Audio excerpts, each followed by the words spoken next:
Life में हमेशा रहें आप, ऑल इज वेल। इसी मूल मंत्र के साथ हम हर रोज अपने शो संजीवनी में किसी एक परेशानी या बीमारी की चर्चा करते हैं और आपकी तकलीफों का आयुर्वेदिक निदान हम आपको बताते हैं। और इसमें हमारा साथ देते हैं विश्व प्रसिद्ध आयुर्वेदाचार्य डॉक्टर प्रताप चौहान जी। डॉक्टर साहब, बहुत बहुत स्वागत है। Thank you.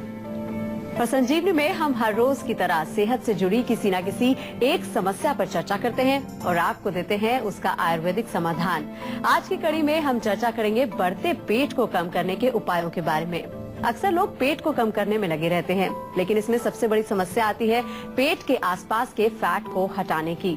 तो आज के एपिसोड में हम डॉक्टर चौहान से जानेंगे कि कौन से हैं वो आसान उपाय जिसका इस्तेमाल करके आप भी हो जाएंगे स्लिम और फिट। साथ ही साथ आज संजीवनी टिप्स में जानेंगे शहद के आयुर्वेदिक गुणों के बारे में। पेट पर जमा फैट न सिर्फ आपकी सेहत बिगाड़ता है बल्कि आपकी लुक को भी खराब कर देता है।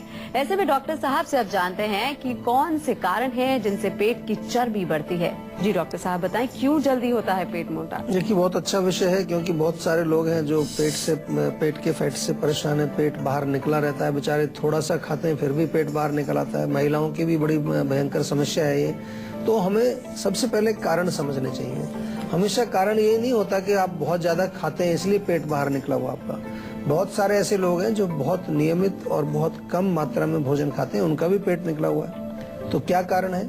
सबसे पहला कारण है हमारा जो आहार और विहार। क्या खा रहे हैं आप, वो जरूरी है। चाहे आप थोड़ा भी खा रहे हैं, अगर आप बहुत ज्यादा मीठा खा रहे हैं, बहुत ज्यादा फैट वाली चीजें खा रहे हैं, तो उससे प्रॉब्लम आती है। मानसिक तनाव एक बहुत बड़ा कारण है इसके लिए। जो लोग मेंटली स्ट्रेस्ड रहते हैं, ऐसा एक पाया जाता है कि हमारे शरीर में जब बहुत ज्यादा तनाव होता है तो हमारे लिवर उतना अच्छा काम नहीं करता है, पाचन उतना अच्छा नहीं होता। थोड़ी सी चीज भी हम जो खाते हैं वो पचती नहीं है और वो पूरा हमारे पेट के चारों तरफ फैट के रूप में जमा हो जाती है। मेनोपॉज महिलाओं में एक कारण माना जाता है कि जब उनका मासिक धर्म जो बंद होने लगता है तो कुछ ऐसे चेंजेस आते हैं शरीर में जिससे कि फैट जमा होता है बेली के अराउंड। आफ्टर डिलीवरी भी देखा गया है। कुछ लोगों में जेनेटिक भी होता है, कुछ लोगों में अपने परिवार में एक ऐसी जो एक बीमारी चलती है कि भाई पिताजी को भी थी फिर उसके बेटे को भी हुई, तो ये भी एक कारण है। और सबसे बड़ी चीज ये है कि आज के युग में अगर हम देखें तो हमारा जो सिटिंग पोस्चर है वो भी बहुत इंपॉर्टेंट इसमें जो है एक रोल प्ले करता है। अधिकतर जब लोग बैठे रहते हैं दिन भर, तो बैठे रहने से हमारे पेट की जो है मसल्स बाहर की तरफ लटकने लगती हैं अगर हम पूरा दिन बैठे रहेंगे। एक्सरसाइज ना करना एक बहुत बड़ा कारण है इसमें। और इसके साथ साथ हमारा अगर लाइफस्टाइल, जीवन शैली के बारे में हमें जरूर ध्यान देना चाहिए। आजकल की जो जीवन शैली है उसमें जो है खान पान का समय कुछ नहीं, देर से खाना खाना, रात को बहुत लेट खाना खाना, खाना खाते ही फिर सो जाना, सुबह लेट उठना, एक्सरसाइज ना करना, ये सब हमारे लाइफस्टाइल के साथ संबंध रखती हैं चीजें। तो ये भी हमारे पेट को बाहर निकालने में बहुत अहम रोल प्ले करती है। एक कॉलर हमारे साथ जुड़ गए हैं, संजीव हैं फरीदाबाद से। जी, आप अपना सवाल कर सकते हैं। हेलो जी बोलिए। हाँ नमस्कार सर, मेरी वाइफ है, उसको अभी पॉलीसिस्टिक ओवरी सिंड्रोम की शिकायत डायग्नोस हुई। क्या इसका आयुर्वेद में सफल इलाज है? क्या लक्षण होते हैं उनको, क्या प्रॉब्लम होती है? मासिक उसका रुक जाता है सर, 2-2 महीने 3-3 महीने। अच्छा, तो ओवरी में सिस्ट उसको क्या आया है? Polycystic ovary. सिस्ट आया है। कुछ वजन भी बढ़ रहा है उनका? नहीं सर, वजन नहीं, फेशियल हेयर है, चेस्ट पे हेयर है, पेट पे हेयर है सर। अच्छा, देखिए आयुर्वेद में जहाँ तक अगर हम बात करें, आयुर्वेद के जो हमारे जो नॉलेज है या हमारी जो प्रैक्टिस है, काफी सालों से हमारे यहाँ जीवा में जो काम चल रहा है, काफी रिसर्च चल रही है।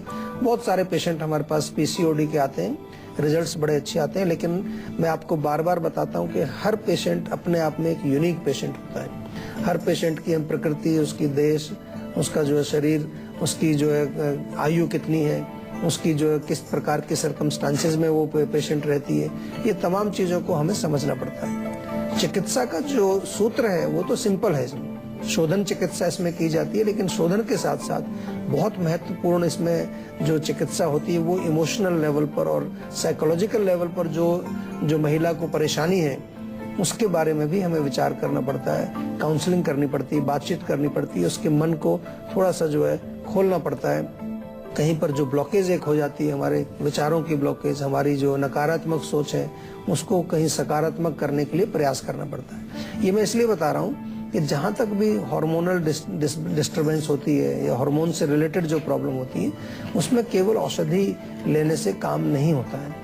यही कारण है कि आपको डॉक्टर्स ने भी बताया होगा कि भाई इसका कोई इलाज नहीं है, केवल हार्मोन्स की टैबलेट ले लें जिससे पीरियड उसको आते रहेंगे। लेकिन हमारे यहाँ थोड़ा सा दूसरे लेवल पर हम सोचते हैं और रिजल्ट्स आते भी हैं, कोई घबराने की बात नहीं, लेकिन प्रॉपर चिकित्सा उसके लिए करनी पड़ती है, दवाइयाँ लेनी पड़ती हैं, कभी कभार हमें पंचकर्म चिकित्सा भी करनी पड़ती है, काउंसलिंग पेशेंट की करनी पड़ती है, मानसिक लेवल पर उसको थोड़ा सा जो है प्रोत्साहित करना पड़ता है मरीज को, उसको थोड़ा सा जो है मोटिवेट करना पड़ता है ताकि वो अपने जीवन में जो भी उसके कारण है, इमोशनल ट्रॉमा कोई है, इमोशनल टेंशन कोई चल रही है या किसी प्रकार का मानसिक तनाव चल रहा है, उसको वो भली भांति जो है ठीक कर सके, तभी इस रोग का इलाज होता है। इलाज जरूर होता है, कोई घबराने की बात नहीं है। मैंने आपको थोड़ा विस्तार से समझाया और आपके माध्यम से सभी दर्शकों को समझाया। तो चलिए, अगर समय रहते बढ़ते पेट की समस्या पर ध्यान ना दिया जाए तो सेहत से जुड़ी कौन कौन सी परेशानियां हो सकती हैं? जी डॉक्टर साहब, हमारे दर्शकों को बताइए। देखिए, जब पेट बढ़ता है आपका तो फैट बढ़ता है, तो फैट बढ़ने से हमारे शरीर के जो मेन ऑर्गन्स हैं उन पर बहुत ज्यादा जो है दबाव पड़ता है।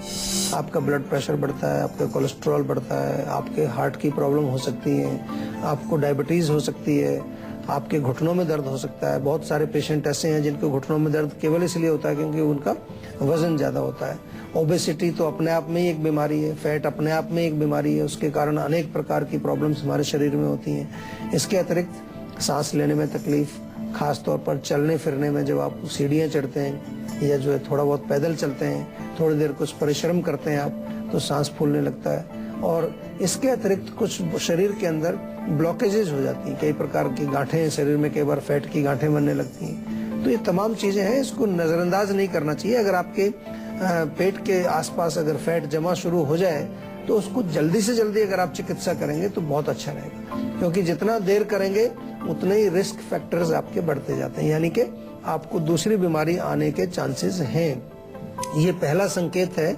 जैसे ही आपकी बॉडी में पेट के चारों तरफ फैट जमना शुरू हुआ तो आपको तुरंत उसका कुछ ना कुछ करना चाहिए, नहीं तो आपको diabetes, heart disease, blood pressure, cholesterol, ये सब बीमारियां आपको इंतजार कर रही हैं, बिल्कुल दरवाजे पर खड़ी हुई हैं, किसी दिन भी अंदर घुस जाएंगे। तो उनको अंदर ना घुसने के लिए क्या करना है, आपने उस फैट को कम से कम जल्दी से जल्दी उसको आपको ठीक करने का प्रयास करना है। एक कॉलर हमारे साथ जुड़ गए हैं, राजीव हैं कानपुर से। जी पूछिए अपना सवाल।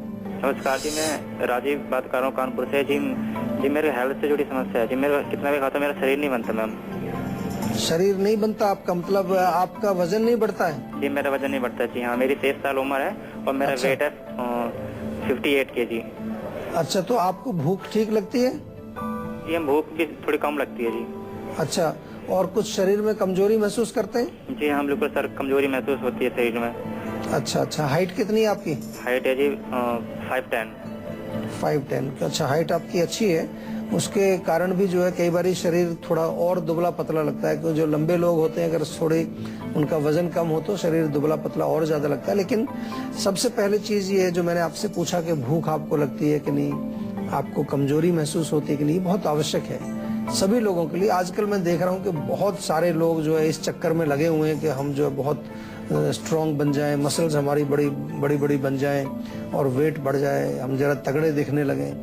ये जरूरी नहीं है कि हर किसी व्यक्ति को ऐसा सोचना चाहिए। आयुर्वेद के अनुसार हम आपको समझाते हैं कि हर व्यक्ति का जो शरीर है, उसकी शारीरिक प्रकृति जो है, फिजिकल कॉन्स्टिट्यूशन सबकी अलग अलग है, उसके अनुसार ही आपके शरीर की बनावट होती है। तो जो वात प्रकृति के लोग होते हैं वो दुबले पतले होते हैं। बहुत सारे ऐसे लोग हैं कि बहुत उनका शरीर ज्यादा भारी भरकम नहीं होता है। कफ वाले अगर देखें उनके ऑपोजिट, वो थोड़े से भारी भरकम होते हैं, वो बेचारे कुछ भी नहीं खाते फिर भी उनका वजन बढ़ता रहता है। वात वाले जो है सब कुछ खाते रहते हैं, ज्यादा खाते हैं फिर भी वजन नहीं बढ़ता है। तो सबसे पहली चीज है आपको अपने शारीरिक प्रकृति का परीक्षण जरूर करना चाहिए। उसके लिए हमारी वेबसाइट पर जाकर के आप एक टेस्ट है, उस टेस्ट में अगर कुछ प्रश्न के उत्तर आप देंगे तो आपको कैलकुलेशन करके वो लास्ट में बताएगा कौन सी प्रकृति है। लेकिन जैसा आपने कहा कि आपको भूख कम लगती है, तो थोड़ा सा मैं मान के चलता हूँ कि कहीं आपका पाचन शायद कमजोर है। तो पाचन को ठीक करने के लिए 3 चीजें आपको लेनी है। सौंठ का चूर्ण ले लीजिए, उसके साथ साथ धनिया और पुदीना, 3 चीजें आपको बराबर मात्रा में लेनी है। इस मिक्सचर में से 1-1 चम्मच भोजन के पश्चात आपको सेवन करना है। साथ में पौष्टिक खाना खाइए। पौष्टिक खाने का मतलब जो चीजें आपको फैट बॉडी में बढ़ाएं, जैसे कि दूध है, मलाई, मक्खन, घी, इसका सेवन जरूर करना चाहिए। लेकिन मात्रा के अनुसार उतना खाएं जो आप आराम से पचा सकें। अभी आप यंग हैं, जवान हैं, आपकी पाचक अग्नि इतनी कमजोर अभी नहीं है। पाचक अग्नि और भी अच्छी हो जाएगी जो नुस्खा मैंने बताया। इसके अलावा कुछ आयुर्वेदिक औषधियां हैं जो धातु वर्धक जिनको हम कहते हैं, जैसे हमारे यहाँ धातु पौष्टिक चूर्ण एक बहुत बढ़िया मिलता है। और भी कई औषधियां ऐसी हैं जिनको कि आप डॉक्टर के परामर्श के पश्चात ले सकते हैं। डॉक्टर से बातचीत करें, अपने रोग की हिस्ट्री पूरी बताएं और उनका सेवन भी करें, तो उससे भी आपके शरीर में वृद्धि होगी। एक कॉलर हमारे साथ जुड़ गए हैं, अमित हैं असम से। जी पूछिए अपना सवाल। जी मैम, सर नमस्कार। मैं पूछना चाहता हूँ, मेरे माता जी के हील में जो है ना, एड़ी में बहुत ज्यादा दर्द होता है पिछले 10 सालों से। अच्छा, देखिए 10 साल तो काफी हो गए। अब तक कुछ न कुछ तो आपको उपाय करना चाहिए था उसका। और एड़ी में दर्द होना बड़ी कॉमन सी प्रॉब्लम है, बहुत लोगों को होता है। हमारे यहाँ आयुर्वेद में वात रोग के अंडर इसको डिस्क्राइब किया गया है, यानी कि वायु जो हमारे शरीर में एक दोष है वो एड़ी के अंदर जाके रुक जाती है जब, तो दर्द होता है। तो थोड़ा रात को उनको बोलिए सोने से पहले गर्म पानी में अपनी दोनों एड़ियां, दोनों पैर 10 मिनट तक रखें।